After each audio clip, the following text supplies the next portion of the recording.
오늘 마가복음 15장 33절에서 47절인데요. 말씀 중에 같이 읽도록 하겠습니다. 우리가 알듯이 예수님께서 우리 시간으로 치면 아침 9시쯤 십자가에 못 박히셨죠. 그리고 이제 낮 12시가 됐는데 낮 12시부터 오후 3시까지 온 땅에 어두움이 임했습니다. 33절 읽겠습니다. 시작. 제6시가 되매 온 땅에 어두움이 임하여 제9시까지 계속하더니 이것은 소낙비 오기 직전의 어떤 상태가 자연적으로 일어난 게 아니죠. 예수께서 십자가에 못 박히시는 상태 속에서 뭔가 메시지죠. 이게 메시지죠. 그러니까 어두움이에요. 그러니까 누구나 볼 수 있게 온 땅을 뒤덮은 어둠이었어요. 그래서 거대하고 두터운 먹구름이 온 하늘을 다 덮어가지고 태양을 완전히 차단한 깜깜한 어두움이 낮 12시인데 깜깜한 어두움이 생긴 거죠. 그 시간에 그 어둠 속에서 이제 하나님의 아들이 절규하고 있습니다. 34절에서 36절까지 읽습니다. 시작. 제9시에 예수께서 크게 소리 지르시되 엘리 엘리 라마 사박다니 하시니 이를 번역하면 나의 하나님 어찌하여 나를 버리셨나이까 하는 뜻이라. 곁에 섰던 자 중 어떤 이들이 듣고 이르되 보라 엘리야를 부른다 하고 한 사람이 달려가서 해면에 신 포도주를 적시어 갈대에 꿰어 마시게 하고 이르되 가만두라 엘리야가 와서 그를 내려주나 보자 하더라. 여러분, 혼돈입니다. 혼돈이죠.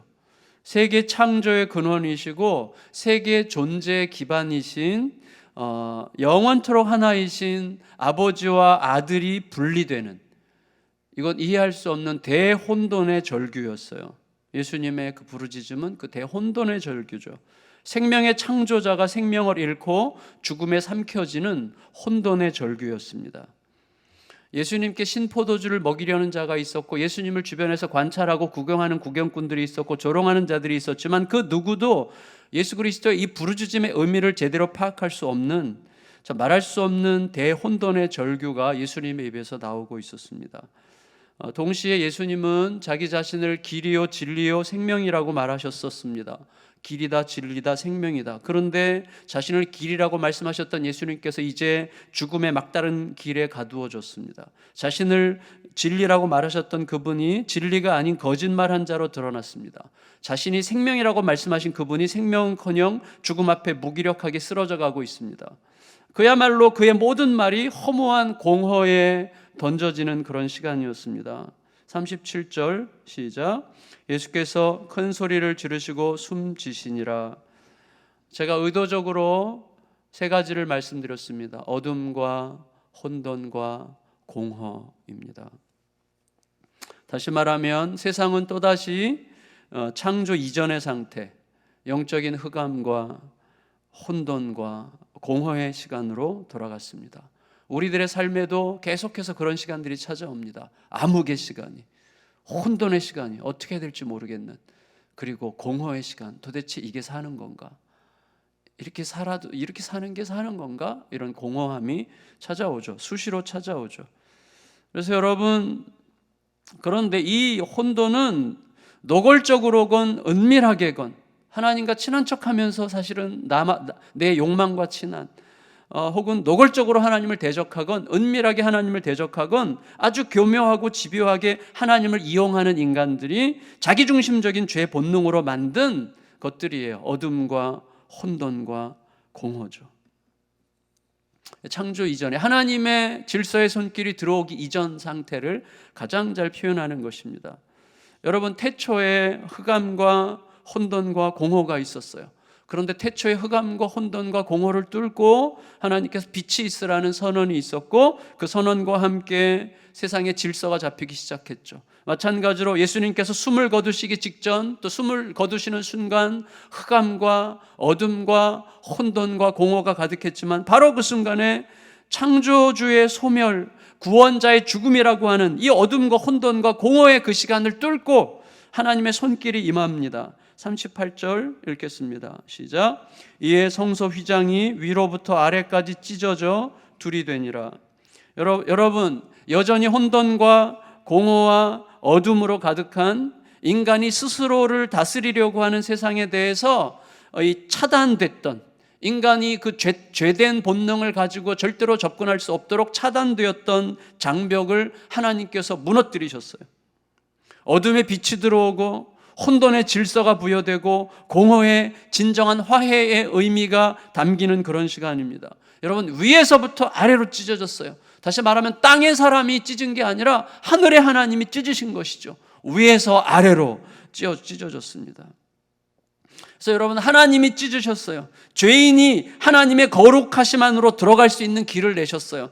그래서 이제는 하나님이 아니라면 그 누구도 그 길을 막을 수가 없게 되었고, 그 길은 우리 앞에 열려 있어요. 그러니까 지금 우리 앞에 어떤 길이 막힌 것 같은 상황이고 어떤 혼란이고 어떤 어둠이건 간에 우리가 궁극적으로는 두려움에 빠지지 맙시다.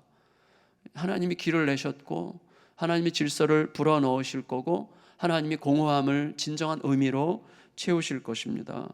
막힌 담을 허무심으로 어둠의 빛을 주셨고 막힌 길을 내심으로 더 이상 혼돈과 공허의 세상에 내버려 두지 않으실 거라는 명백한 사인을 이 찢어지는 휘장을 통하여 우리들에게 보여주신 것이죠. 그런데 예수님이 죽으시는 바로 그 순간에, 그리고 성소의 휘장이 찢어지는 그 순간에 한 이방인의 입에서 굉장히 의미심장한 고백이 나옵니다. 39절 읽습니다. 시작. 예수를 향하여 섰던 백부장이 그렇게 숨지심을 보고 이르되 이 사람은 진실로 하나님의 아들이었도다 하더라. 여러분, 참 이상한 고백이라고 할 수 있어요. 보세요. 이 이방인이야말로 성소의 휘장 근처에도 갈 수 없는 사람이었습니다. 이 사람이야말로 성소와는 아무 상관이 없는 사람이었습니다. 하지만 이 사람은 어찌어찌 하다가 그 자리까지 갔어요. 예수님의 십자가의 자리까지 갔습니다. 예수님에 대해서 과거에 경험했거나 과거에 보았거나 과거에 들었던 것들이 있을 거죠. 어느 정도 있겠죠. 그리고 예수가 하신 말씀 몇 가지를 의미 깊게 기억하고 있었기 때문에 그 자리까지 쫓아갔겠죠. 그런데 그가 예수님의 그렇게 숨지심을 보고, 그렇게 처참하고 비참하고 처절하게 숨지심을 보고 고백한 게 이 사람은 진실로 하나님의 아들이었도다라는 거예요. 이상한 겁니다. 왜냐하면 예수님의 그렇게 숨지심, 십자가에 처참하게 처형당하고 사형당하는 것은 당대 모든 사람들에게 저주였거든요. 누구나 다 저주라고 생각하는 자리입니다. 여러분, 그는 하나님의 아들이기는커녕 저주받는 무리들 중에서도 대표적으로 저주받고 있는 중이었습니다. 어쩌면 이 백부장은 예수님이 빌라도 법정에서 끌려오신 시간부터 내내 예수님을 주목해서 바라보게 되었다고 생각할 수 있어요. 예수님의 조롱당하심, 모욕당하심, 채찍맞으심, 누구에게나 그게 예수님이 죄인이라고 하는 사실을 보여주는 증거들이었습니다. 예수님의 십자가 죽으심은 그가 저주받은 자라는 사실을 증거하는 거였습니다. 십자가에 못 박힌 채로 못을 녹여버리고 그리고 그 자리에서 단호하게 내려오지 못하고 있는 것은 그가 그동안 했던 모든 행동들이 속임수였고 그가 했던 모든 말들이 거짓말이었음을 증거하는 거였습니다. 둘러선 대부분의 사람들이 그렇게 생각하고 있었습니다. 하지만 이 백부장, 이방인 백부장의 경우는 달랐어요. 그는 오히려 이 모든 처참한 모습이 이분이야말로 하나님의 아들이라는 것을 입증하는 증거라고 이해한 거예요. 이상한 일이죠. 그런데 여러분, 바로 그것을 깨닫는 은혜, 이 처참한 고통, 예수의 부서지심, 예수의 자기를 내어주는 깨뜨려지시는 이 십자가에 죽으시는 그분이 하나님의 아들이라는 것을 깨닫게 되는 그 은혜가 바로 하나님께서 찢으신 휘장을 지나 하나님의 앞으로 나아가는 비밀이었죠. 여러분, 무엇이 이 백부장으로 하여금 예수님의 그 처참한 모습이 예수님을 하나님의 아들로 보게 하는 증거가 되었을까요? 사실 40절 이하에 등장하는 여러 사람들이 있어요. 오랜 시간 예수님께 모든 헌신과 충성을 다했던 여인들이 있어요. 그런데 여인들조차 단지 멀리서 슬퍼하면서 바라볼 뿐이에요. 40절 41절 읽습니다. 시작. 멀리서 바라보는 여자들도 있었는데 그 중에 막달라 마리아와 또 작은 야고보와 요새의 어머니 마리아와 또 살로메가 있었으니 이들은 예수께서 갈릴리에 계실 때에 따르며 섬기던 자들이요 또 이외에 예수와 함께 예루살렘에 올라온 여자들도 많이 울었더라. 여러분, 그리고 예수님의 숨어있는 제자였던 아리마대 요셉은 슬픔 속에 예수님의 죽음을 받아들이고 그분을 장사 지내는 게 자신의 도리라고 생각했을 뿐입니다. 42절에서 46절인데요. 읽습니다. 시작. 이날은 준비일 곧 안식일 전날이므로 저물었을 때에 아리마대 사람 요셉이 와서 당돌이 빌라도에게 들어가 예수의 시체를 달라 하니 이 사람은 존경받는 공회원이요 하나님의 나라를 기다리는 자라. 빌라도는 예수께서 벌써 죽었을까 생각하고 이상히 여겨 백부장을 불러 죽은 지가 오래냐고 묻고 백부장에게 알아본 후에 요셉에게 시체를 내주는지라. 요셉이 세마포를 싸서 예수를 내려다가 그곳으로 싸서 바위 속에 판 무덤에 넣어두고 돌을 굴려 무덤 문에 넣으매. 그리고 다른 마리아들도 있어요. 이들은 예수님의 시신에 어떤 조금의 정성이라도 더 보태야만 위로를 받을 것 같아서 예수님의 시신을 어디에 두는지 자세히 살펴보기는 했어도 역시나 예수님의 죽으심을 인정할 수밖에 없는 슬픔에 잠겼을 뿐입니다. 47절 시작. 막달라 마리아와 요새의 어머니 마리아가 예수 둔 곳을 보더라. 하지만 백부장은 달랐어요. 어느 누구도 예수님의 죽음을 보면서 이분이 하나님의 아들일 거라고 생각할 수 없는 그 상황에서 이 백부장은 예수님의 처절한 죽음, 슬픈 죽음, 안타까운 죽음, 그리고 많은 대적자들이 생각할 때 마땅한 죽음을 보고 이 사람은 오히려 너무나 놀랍게도 그 죽음을 인하여 그렇게 숨지심을 보고 이르되 이 사람은 진실로 하나님의 아들이었도다, 이렇게 얘기했단 말이죠. 여러분, 무엇이 이 백부장으로 하여금 처참하게 죽으시는 예수님을 하나님의 아들로 보게 했을까요? 우리는 일단 마태복음 16장에서 베드로가 예수님께 고백했던 주는 그리스도시요 살아계신 하나님의 아들입니다라고 고백했을 때 예수님께서 베드로에게 하신 말씀을 기억함으로 이해할 수 있을 거예요. 예수님께서 그때 이것을 너에게 알게 한 거는 사람이 아니라 하나님이다. 하나님이 지금 너희 입에 그 말을 넣어주셔서 너가 하는 말이지 너가 맨정신으로 하는 말이 아니다, 이렇게 말씀하셨는데 그러니까 이 백부장의 고백 역시 누군가로부터 배워서가 아니라 예수님의 죽으심과 함께 휘장을 위에서 아래로 찢으시고 그것을 통해서 누구나 거룩한 하나님의 품으로 들어갈 수 있게 하신 하나님께서 자신이 베푸실 은혜의 상징적 수혜자로 이 이방인 백부장을 선택하여 그의 입에서 그렇게 말씀하게 하신 거라고 이해할 수 있을 것입니다.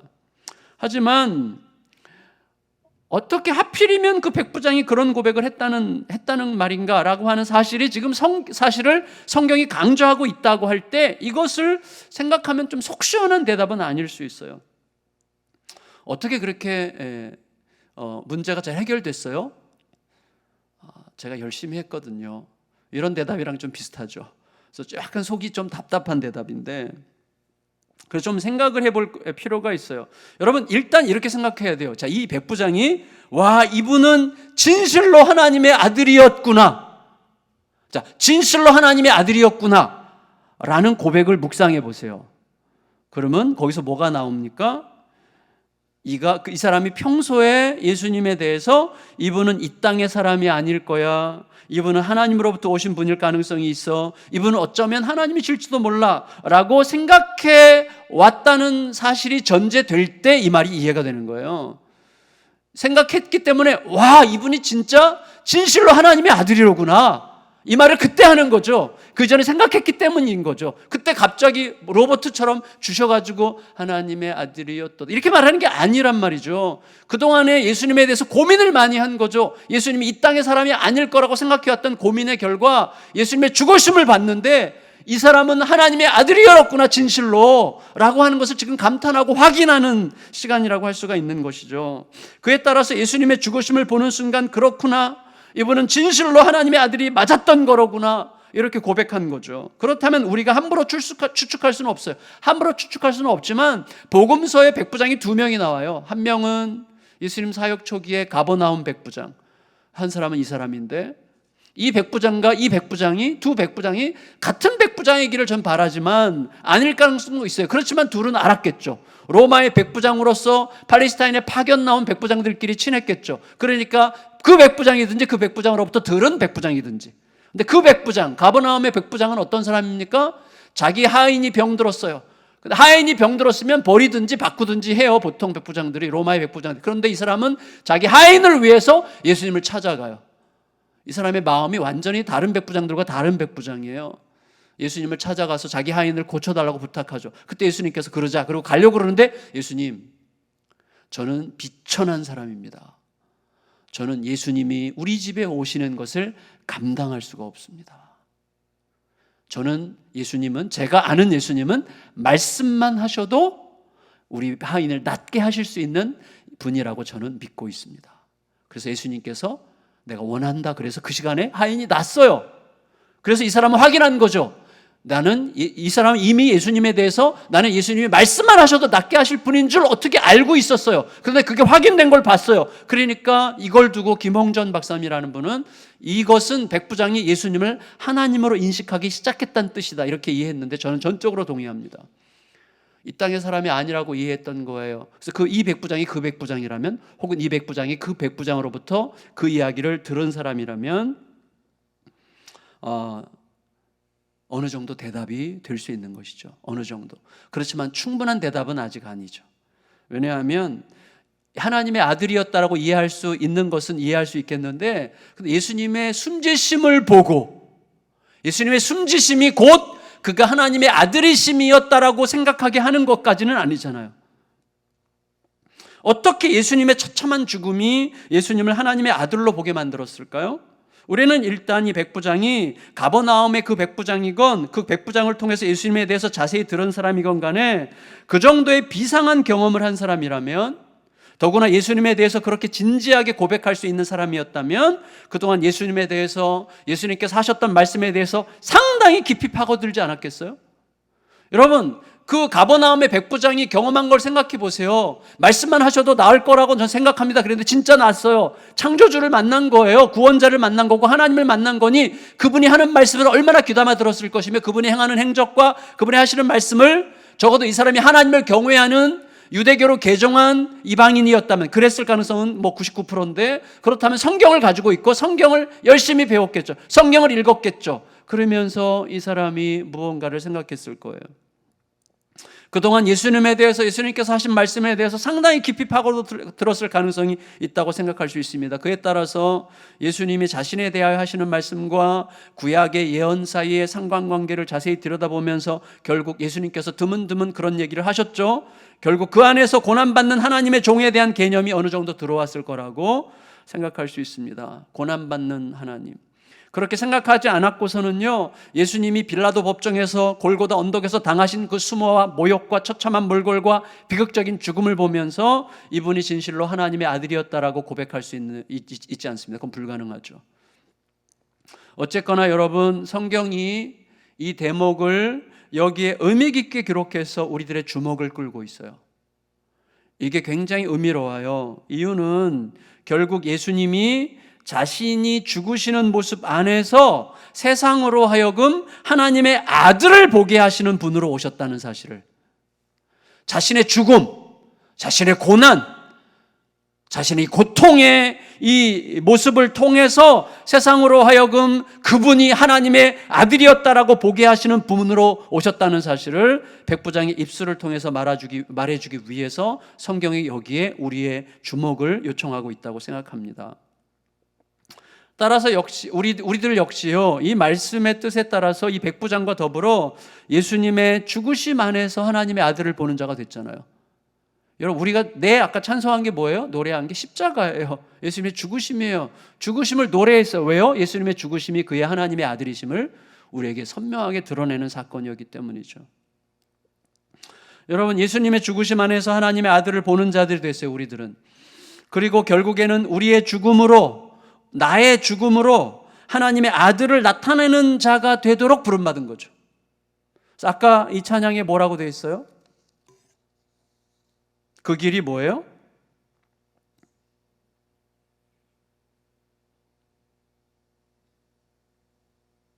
우리에게 맡겨진 그 소망, 그 사랑, 그 생명이라고 이야기하고 있어요. 그런데 뭐예요? 죽어야 살게 되는 길이라고 이야기하는 거죠. 그 말은 뭐예요? 세상이, 우리의 자녀들이, 우리의 주변 사람들이 우리의 죽음을 통해서 하나님의 아들을 느끼는 방식으로 살도록 우리가 부름받았다는 거예요. 근데 그것 외에, 그것보다 아름다운 길은 없는 거죠. 내가 살려고 하면 진짜 계속 말씀드리면 살려고 하면 그냥 죽이는 거예요. 결국 그게 하나님의 백성이고 백성들의 모임인 교회예요. 그게 교회죠. 교회는 자신의 죽음의 방식으로, 자기를 깨뜨려 내어주는 방식으로 세상이 하나님의 아들을 보도록 부름받았어요. 바로 그 때문에 하나님은 교회를 예수 그리스도의 몸이라 부르신 거죠. 여러분, 이렇게 말씀드리고 정리할게요. 예수님은 이미 우리에게 이렇게 말씀하신 적이 있어요. 화평케 하는 자는 복이 있나니 저희가 하나님의 아들이라 일컬음을 받을 것이며. 보세요. 오늘 이 백부장이 뭐라고 그랬어요? 예수님의 그렇게 죽어가심을 보며 이는 실로 하나님의 아들이었도다 이렇게 얘기했는데 이것과 짝을 이루고 있어요. 예수님은 화평케 하는 자를 복이 있나니 화평케 하는 자를 볼 때에 세상이 이는 실로 하나님의 아들이로다 라고 말하게 될 것이다 라고 말씀하신 거예요. 결국 우리는 이 말씀을 이렇게 이해할 수가 있습니다. 자신을 죽음에 기꺼이 내어주는 일이 없이는 화평이 불가합니다. 자신을 기꺼이 죽음에 내어주는 일이 없이는 화평이 불가하고, 화평케 하려면 자신의 죽음을 기꺼이 받아들여야만 합니다. 그런데 그 사람은 먼저 자기를 죽음에 내어주신 예수 그리스도로 인해서 나를 죽음에 내어줄 힘을 얻게 되는 거죠. 예수님께서 먼저 그 일을 다 하셨기 때문에 우리가 그나마 할 수 있는 힘을 얻게 되는 것이고, 그 힘으로 나를 죽음에 기꺼이 내어주게 되면 바로 그때 사람들은 나를 통해 내 안에 하나님의 아들이 계신 것을 알게 될 것이고, 그 역시 하나님의 아들이라 불리게 될 거예요. 우리 역시. 여러분, 자기를 내어줄 수 있는 것, 나를 내어줄 수 있는 것을 기쁨으로 여기는 하나님의 아들들을 통해서 세상에는 화평이 임하는 것입니다. 나를 기꺼이 내어주는 것이 기쁨임을 깨닫는 자들을 통해서 하나님의 아들, 그런 하나님의 아들들을 통해서 세상에 화평이 임할 것이고, 그 화평이 어둠과 혼돈과 공허로 가득한 나의 내면과 어둠과 혼돈과 공허로 가득한 우리들의 관계와 어둠과 혼돈과 공허로 채워지는 우리들의 가정과 일터와 세상을 진정한 기쁨과 샬롬으로 바꾸어가는 것을 보게 될 거예요. 여러분, 제가 저희 아이 앞에서 하나님께서 죽으라고 하시는 것에 순종하는 게 죽기보다 힘들어요. 그러니까 죽는 게 죽기보다 힘들어. 근데 죽는 길은 하나밖에 없어요. 예수께서 죽으셨기 때문이에요. 예수께서 누구를 위해서? 나를 위해서. 나를 위해서 죽으셨는데 내가 왜 못 죽지? 나를 위해서 죽으셨는데, 하나님의 아들이. 그 길밖에 없어요. 그런데 내가 죽으면 누군가가 내 안에서 하나님의 아들을 보는 거예요. 그때 화평이 일어나고, 그때 어둠이 물러가고 빛이 들어오고, 혼돈이 물러가고 질서가 들어오고, 공허가 물러가고 의미와 가치가 들어와 우리의 삶이 제대로 제 길을 갈 수 있게 되는 것이죠. 예수의 고난은 우리에게 그 선물을 주셨습니다. 우리가 그 고난에 함께 기꺼이 참여하면서, 고난이 힘들지만 징그럽지만 정말 징글징글하지만 그러나 불가피한 고난이 왔을 때는 여러분, 그 길을 예수와 함께 통과하면서 어떤 방식으로? 나를 내어주어 죽는 방식으로 통과함으로 결국은 화평이 임하는 은혜가 내 내면에, 우리들의 가정에, 우리들 모든 일에 임하시기를 예수님의 이름으로 축원합니다. 축원합니다. 우리 아까 부르기로 한 그가 오신 이후 이 찬양 부르고 우리 같이 기도드리겠습니다.